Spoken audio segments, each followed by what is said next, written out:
Okay, this is academic hero number 11, John Holt. John Holt was an educator from the 1900s. He lived from 1923 to 1985. He was a very bright guy. He read a book a day. He became a world famous teacher for people who were interested in homeschooling, and he wrote multiple books on education and homeschooling. So here's some quotes from him. We ask children to do for most of a day what few adults would be able to do for even an hour. How many of us attending, say, to how many of us would sit in a class for an hour, yet alone all day, for something that we weren't interested in at all, and be able to keep our minds from wandering? Hardly any of us. Next quote from John Holt. If you put a big fat collection of books in the classroom and let the kids choose the books, their test scores go up through the roof. Where reading becomes a pleasure and an adventure, kids routinely gain 2 to 3 years of reading skills in 1 year. Okay, John Holt. So that's a great quote, and it's true. If the kids are interested in what they're reading, they're allowed to choose. I had the experience where I screwed up as a parent. I would keep buying my kids books, and they would even give me like a resentful look, and I couldn't understand. Aren't you glad I'm buying you a book? No, because there was like an obligation there that they were supposed to read it, and they literally would refuse to read all those books. Finally, it took me years to realize this. I just said, oh, if there's any book you want, show me what you want, I'll buy it for you, or we can go to the bookstore together, or I'll buy it for you, the book for you off the internet or something. They had to choose the book, otherwise they would not read it. And there was a very interesting book by a lady teacher in 6th grade, Donalyn Miller is her name, and the book here is called The Book Whisperer. And I remember reading this, and her 6th grade students were reading over 60 books a year. That's an incredible number. If the teacher forces the kids to read a book, it's usually going to be picked by the school or some national curriculum, and the book's going to stink, and no one's going to want to read it. It's going to be pulling teeth to get the kids to read it. And, they'll read one book in a couple months. Everyone hates the book and mocks the book, and it's a big waste of time. And that's what typically happens. On the other hand, if people can read the books, they're excited about it. I can remember, and by the way, I like all this education stuff. I've read hundreds of books on education. If I lived in the modern world, they would have put me on attention deficit medications and probably caused brain damage. I got in trouble a bunch of times when I was a kid, suspended from school. I was labeled hyperactive. I got put in a special classroom. I had to sit by myself in this thing called the pod and just read by myself. And actually, I liked that. And the reason was, I think, because I was smart. I could do the homework in 5 minutes, and then I was bored, and I just goof around with my friends. So what ended up happening was they had this thing, SRA, Scholastic Reader Achievement, or something like that. And I remember really liking that. You could read through all the books, then move to the next level. And the teachers that were nice to me would let me go to the library. That was really good for me. And then, of course, reading with my dad, arguing with my uncle about books, that was really good for me. What finally got me out of trouble, too, was my mother told me, I'll make a deal with you. If you be good in school, I'll give you a ride to wrestling practice. And that's what I really wanted to do. So I had to not get in any trouble in school. That kept me out of trouble for about 2 years. So anyways, next quote from John Holt. We can best help children to learn by making the world accessible to them, paying serious attention to what they do, answering their questions, and helping them explore the things they are most interested in. So yeah, I think it's good for a teacher to mention different things to the kid, let them see different things, and then see what the kid's interested in and teach them that. They can always learn something else later on, but providing a variety of things and figuring out what they like and just going with it at the moment, I think that helps a lot for getting kids interested in learning. Another quote from John Holt. A person's freedom of learning is part of his freedom of thought, which is even more basic than his freedom of speech. If we take away from someone his right to decide what he will be curious about, we destroy his freedom of thought. We say, in effect, you must think not about what interests you, but about what interests and concerns us. Yeah, so nobody likes that, and it's an imposition, and that's a big part of why a lot of kids don't like school. Okay, John Holt continues. It is as true now as it was then, no matter what the tests show. Little of what is taught in school is learned, and little of what is learned is remembered, and little of what is remembered is used.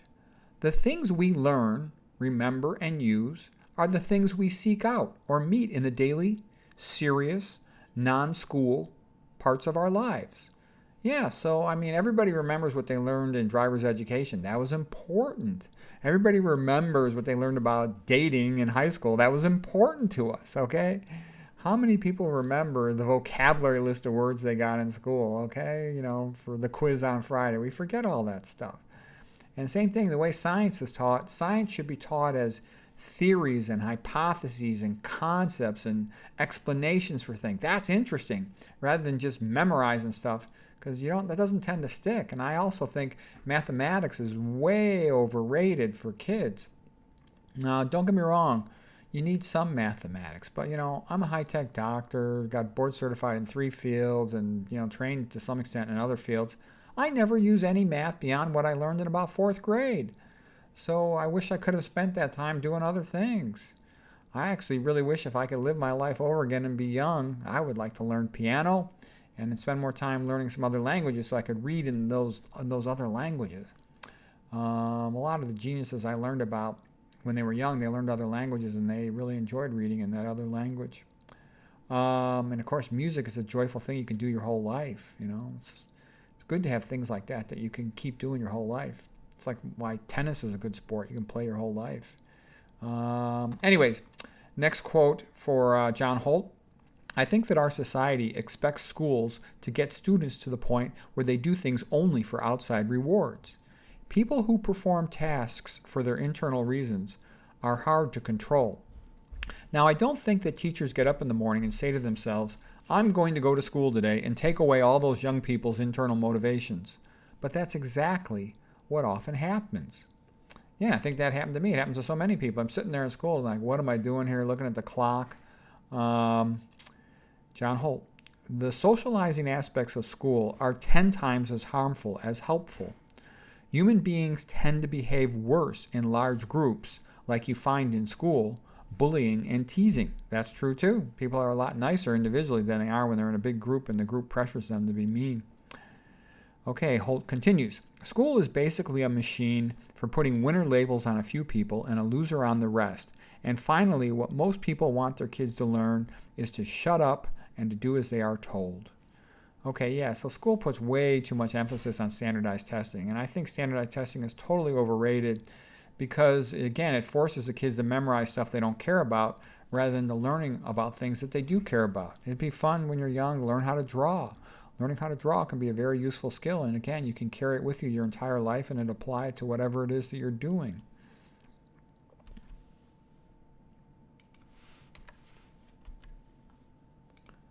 Okay, John Holt continues. We learn to use language well, spoken or written, only when we use it for a purpose. Our purpose to say something we think is important, to people we want to say it to, or to make something happen that we want to happen. And I think that's a great thing too. And John Taylor Gatto used to let the kids go on like field trips, individual field trips for something they were interested in because the kids were real motivated. And when people have that enthusiasm for learning, they learn a lot more. And so I'm a big believer in that too, that a tremendous part of intelligence and learning ability is based on personality. So if a kid could just study things they're actually interested in, they'll become real good at it. They learn what they're interested in. Okay, next quote, John Holt. We learn to do something by doing it. There is no other way. The best way for a person to learn to do something is to start doing it. Learning is an activity that is not separate from the rest of life. People learn best when they're involved with doing real and valuable work, which requires skill and judgment. Holt continues, homeschooling is not a threat that's going to overturn the whole school system. Most people are never going to try it. And most families nowadays, both parents work. And so they don't have anybody around that can homeschool the kid. And things are different now than when I was a kid. Back when I was a kid in the 1970s, most parents were married and the mother stayed home. Nowadays, most kids come from divorced families. In addition, the economy was so much better, it's not even funny. Women didn't have to work and they would have a nice house. Guy didn't have to go to college. You get a nice job in construction, he'll have a nice house in a nice neighborhood, decent middle class neighborhood and with good schools and safe and everything's fine, and they would do just fine.